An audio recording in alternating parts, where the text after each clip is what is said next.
Ladies and gentlemen, today is International Anti-Corruption Day. This is a day that was set after the passage of the United Nations Convention Against Corruption in 2003 to raise public awareness against corruption. I thought it's important to let you know about this day because it's very critical.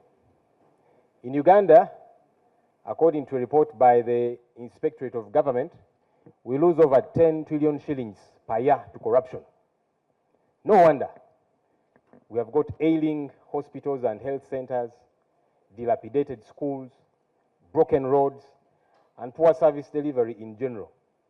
Because the money that is meant to fix these issues is stolen by people in government. And so it's important that we continue to raise awareness, public awareness against corruption, especially on a day as critical as this one, the International Anti-Corruption Day.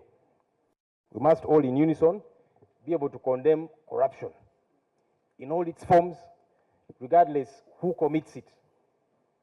There are many people in government that do that, many public officials, many civil servants, and for us in the opposition, we must beware to operate as carefully as we possibly can so that we have the moral authority to speak about corruption. Otherwise, when our hands are dirty, we then do not have the moral authority to speak about corruption. But when we ensure that we do what is right, we are able to be the moral conscience of the public regarding this matter. I thought I should throw that in. But now getting to the substantive matter as to why we have got our leaders here today. The arrest of our senior leader, one of our senior leaders within the opposition, Dr. Kizza Besigye. In fact, it was not an arrest, it was a kidnap from Kenya by Uganda security operatives. Is something we are saying we will not keep quiet about. We do belong to different political entities as the opposition, but we are more similar than we are different.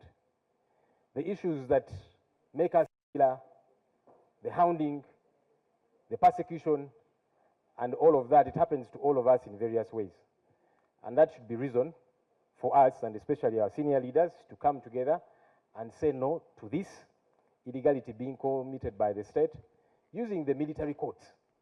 Because it really is the state using these military courts to persecute for a long time opposition supporters, opposition leaders at various levels, and now very senior leaders of the opposition. And so we have welcomed our leaders here to, in solidarity, say no to this, to condemn it, and to say we want to jointly be in solidarity over this issue. Because today it is Dr. Kizza Besigye, tomorrow it can be any other of the leaders in this room, and that's why we are here today. The Constitutional Court has pronounced itself on this matter severally, saying civilians should be tried in civilian courts. But the state continues to use this as a stick against the opposition. An election is around the corner, and they'll probably want to do this a lot more. So we are saying, no, let's come together now to condemn this before the state thinks it is okay to use it again and again. Because you see, once the state can do this to Dr. Kizza Besigye, and it is fine, even with the general opposition, tomorrow they'll do it to another. So we are here to let them know that when they touch any one of us, they have touched all of us in the opposition. And that is exactly why we are here, to express this solidarity. So I once again want to welcome our senior leaders of the different political parties in the opposition and the political entities within the opposition. Thank you for coming. Like I said, here at Parliament, we are only playing host, but the meeting is really for these our senior leaders, and they will be addressing us on this matter. At the tail end, we shall sign a joint communication in condemnation of this illegality that continues to happen, in solidarity of our senior leader and all the other opposition supporters who have suffered the brunt of this persecution. So I thank you, and I welcome you on behalf of my colleagues, members of parliament, because this is our home as MPs.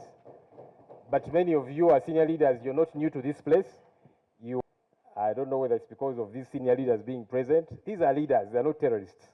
But anyhow, the state sees them as different. Getting them to access this place was very convoluted. A number of other leaders have been denied access to Parliament of Uganda. This Parliament on a daily basis welcomes all manner of people.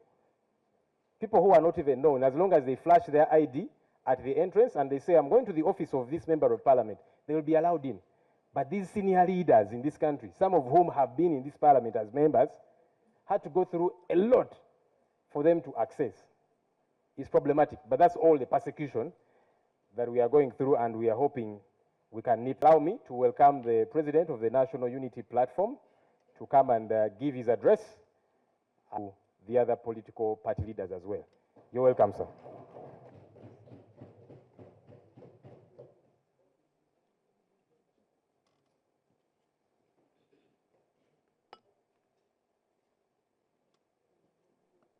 Ssenyonyi.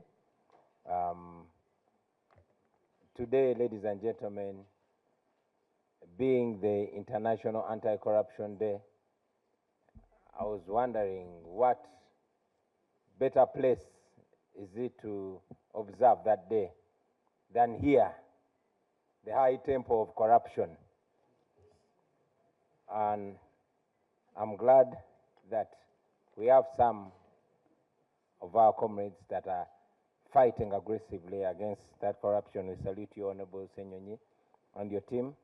I won't give further comments on the International Anti-Corruption Day.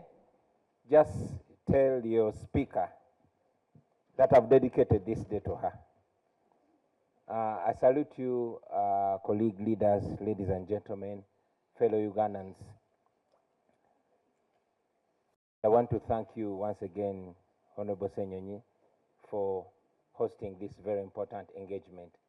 Ladies and gentlemen, on the 20th day of November, the nation woke up to the disturbing news of a cross-border abduction of Dr. Kizza Besigye and his colleague, Alhaji Obeid Kamulegeya.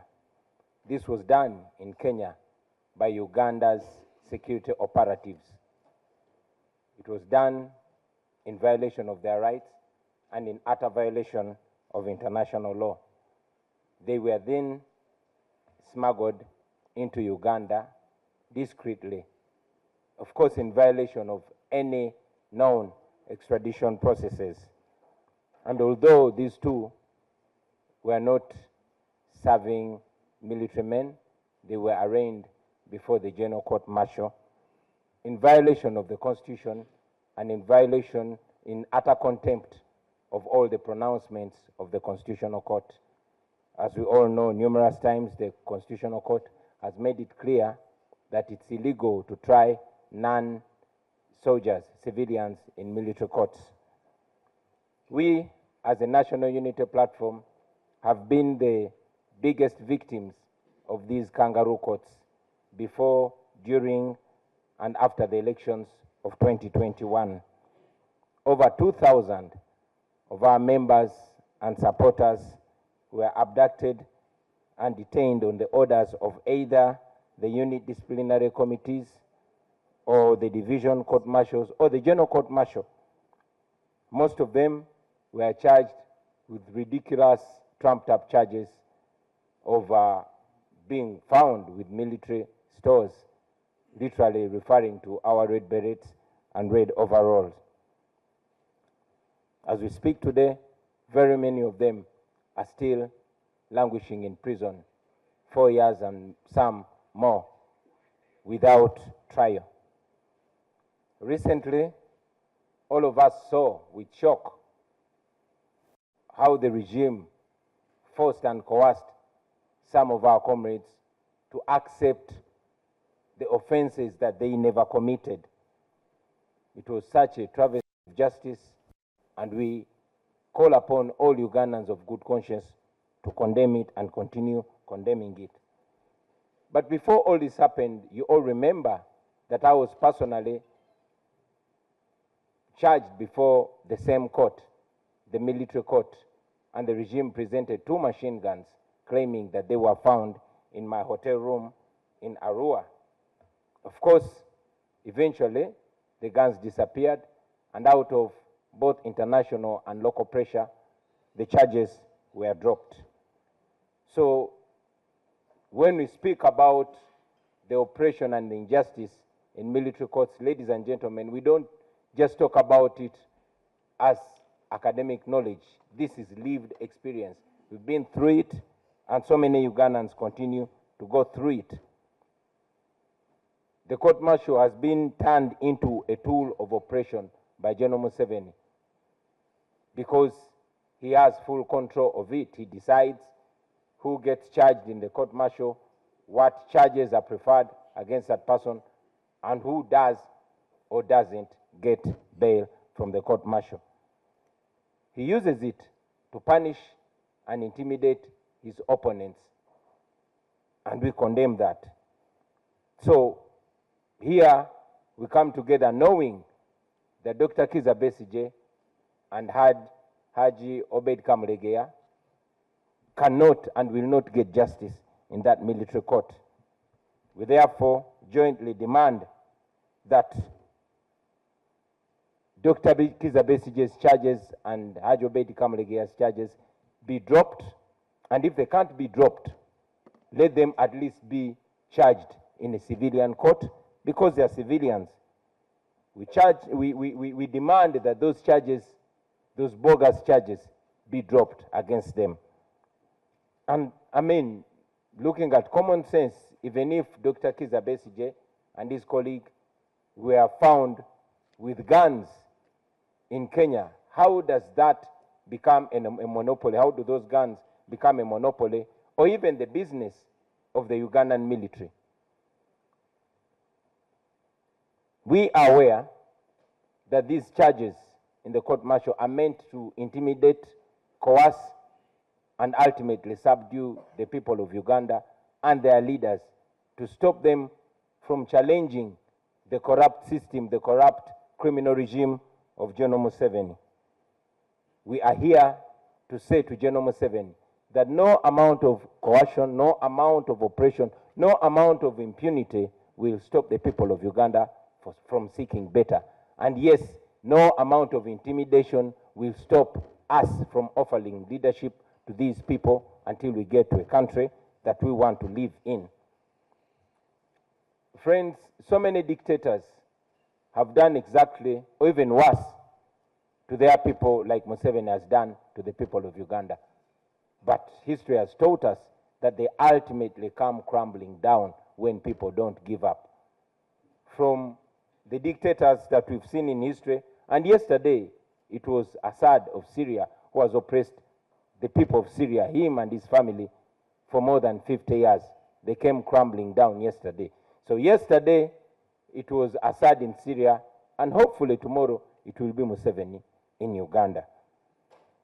We ask the people of Uganda never to give up on hope, to keep fighting for what they rightly deserve, for keep pushing for liberation, because there's no doubt that their freedom is very soon coming. I want to thank you all for listening to me and request other colleague leaders to also give their comments. So it's my humble pleasure to invite you, General Mugisha Muntu, to kindly come and give your remarks. I thank you. On behalf of our National Coordinator, Honorable Ali Salaso, and on behalf of all the colleagues in Alliance for National Transformation, we've come to jointly stand with the rest of the opposition parties, stand in solidarity with Dr. Kizza Besigye and Haji Rutare, were abducted in Kenya and have been arraigned before the military courts. Our demands are that Dr. Kizza Besigye and Haji Obed Rutare be tried in the civil courts, because both are civilians. I would like also to talk about another aspect. We should make every Ugandan concerned about this particular case. It's not every day that governments go and abduct their citizens from other countries, more so neighboring countries. One would have to look behind the mindsets of those who are conducting such an operation, where a government goes and abducts its citizens from another country and does not go through the established channels through which, when a person is arrested in a different country, processes are in place, are established, legal as well as diplomatic. That never happened, because they were abducted on Saturday, and by Sunday, they were in Makinde, taken through both borders, the Kenyan border and the Ugandan border, the official borders. So what would be the mindset of those who are conducting such an operation, considering the consequences of that? Kenya itself, I saw a few days back, the public servant representing the Ministry of Foreign Affairs trying to explain this question, because there are so many questions in Kenya itself. And I saw him almost speaking Greek, because he was not able to come out openly to say whether the Kenyan government was behind it or not. That wouldn't be facing the Kenyan government right now if those who are conducting the operation from this side were not operating from the mindset in which they are operating. We don't have information as why they would do that, first and foremost, when they clearly knew that Dr. Kizza Besigye has been going out of the country and he comes back.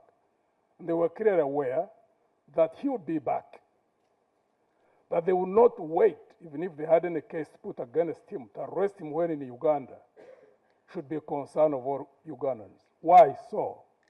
Because it would clearly mean that, one, either those who conducted this operation were in panic for whatever reason, one wouldn't understand. Two, that at their subconscious level, they have given up on the image of their government, that they no longer care about protecting image, because basically maybe they think in their minds that they no longer have anything to protect in terms of image. You don't do that. As you can see, the attraction this case has raised, regionally, continentally, and internationally. What government would not care about its image when there are consequences of that nature, unless in the subconscious level, they have given up on image? They no longer believe that they got an image to protect.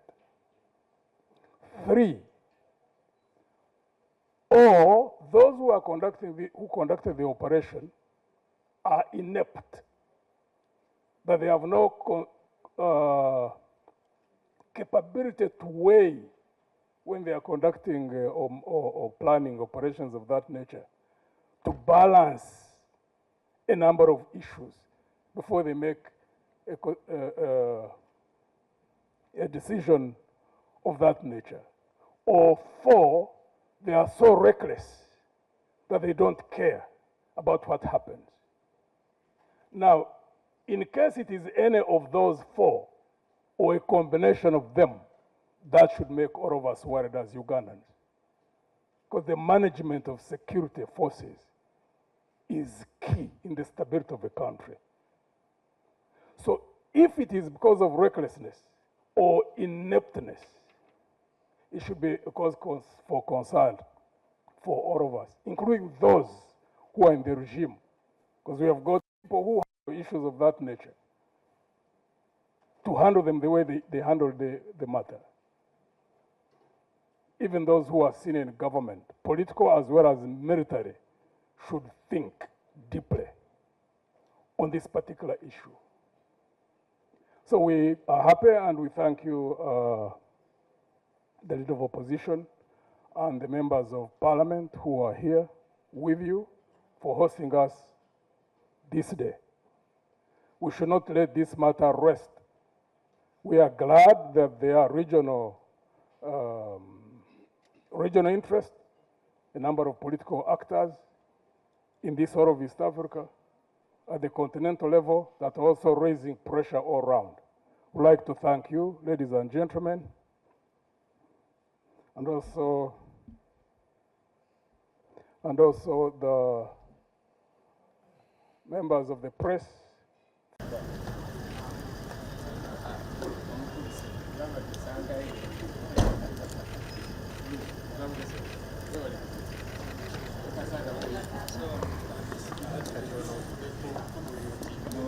So that